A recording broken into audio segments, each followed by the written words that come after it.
Hello, I'm Patty for News 6. On behalf of the entire 6th grade at South Elementary School in Upper Sandusky, Ohio, welcome to the show.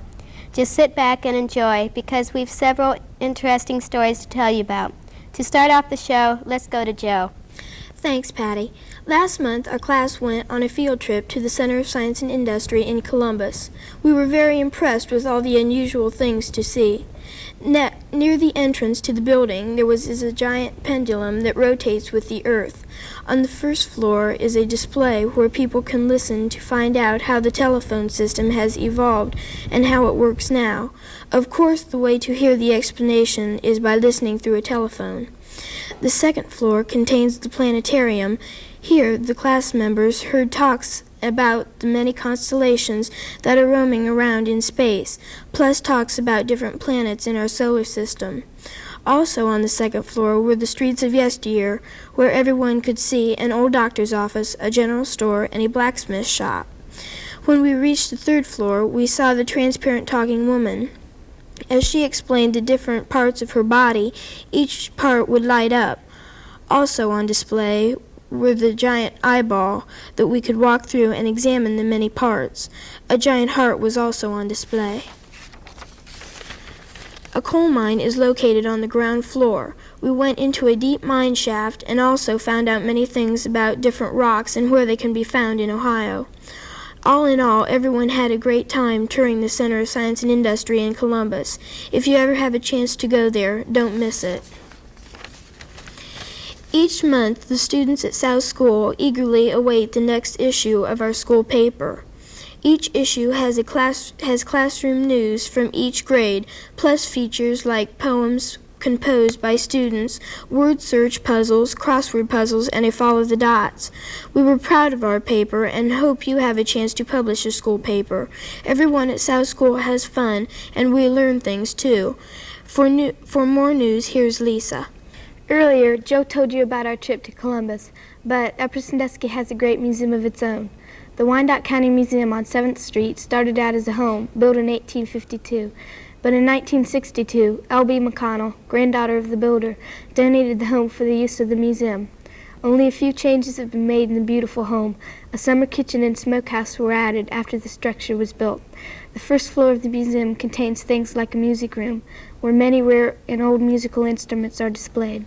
The second floor houses exhibits of the drug and central store, the War Memorial Room with relics from all U.S. wars, and a nature room with many preserved birds and animals.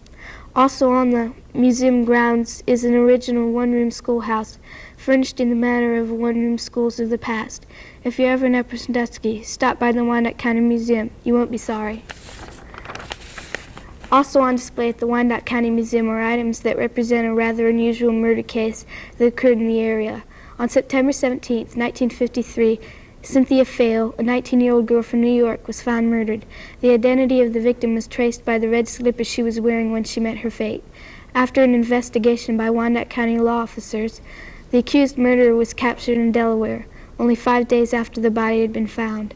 The red slippers that helped identify the girl are on display at the County Museum and served as a reminder of the rather tainted events of the time related to the red slipper murder.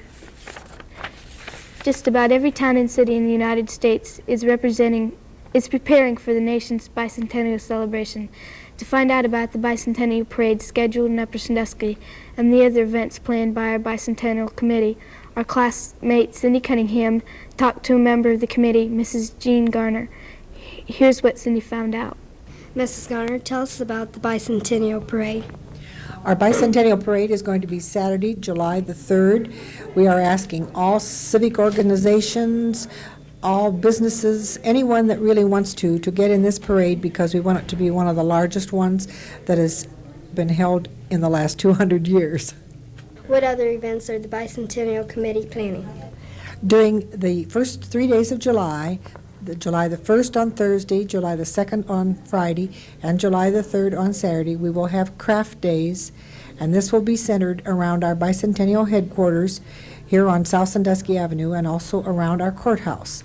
We have over 30 old-time crafts to be demonstrated and it should be a very interesting and instructive and enjoyable time for those that are doing the demonstrations and also those that are watching. As Lisa said, Upper Sandusky is planning a bicentennial parade, and the students of South School plan to enter float in the parade. The 6th grade has started the rough structure. When the framework is completed, the younger grades will help with the finishing red, white, and blue touches on the float. When completed, the float will be a 3-layer cake with flags on the first layer, candles on the second layer, and flags on the third layer. Everyone at South School hopes that you too get a chance to take part in whatever bicentennial celebration your town has planned. An old Indian mill is located about 2.5 miles from Upper Sandusky on the Sandusky River. In a treaty with the Wyandotte Indians in 1819, the United States government agreed to build a grist mill for the Wyandottes' use. The mill race was built in 1819, and the rest of the mill was completed in 1820. The original mill was actually located about 330 feet south of where the mill presently stands.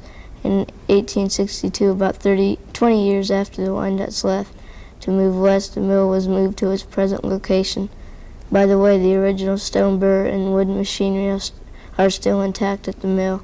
Across the river from the mill is a beautiful park where many people have picnics. It's also a great place to take in the lovely scenery.